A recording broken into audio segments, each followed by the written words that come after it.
Are you still printing, signing, scanning, and emailing contracts? There's a better way.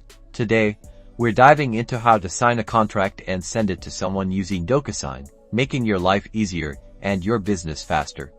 First, you'll need a Docusign account. If you don't have one, head over to Docusign.com and sign up for a free trial, or choose a plan that suits your needs. Once you're logged in, click the new button. This will open a drop-down menu. Select Sign a Document or Send an Envelope. Depending on your goal, we'll select Sign a Document for this example.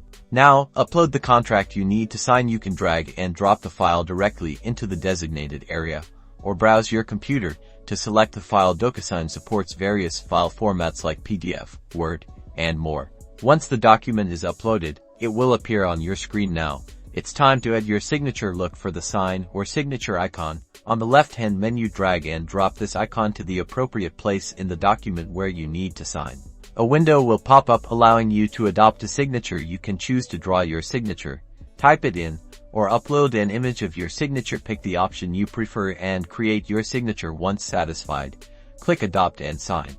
Your signature will now be placed on the document. You can adjust its size and position if needed. After signing all the required fields, click the Finish button in the top right corner. You will now see the option to send a copy. Click this. Enter the email address of the person you need to send the signed document to in the recipient field. You can also add a subject line and a custom message in the email body. Finally, click the Send button. Docusign will automatically email the signed contract to the recipient. And that's it. You've successfully signed and sent a contract using Docusign. No more printing, scanning, or wasting time.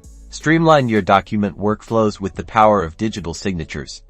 For more tips and tricks on Docusign, be sure to check out the resources in the description below.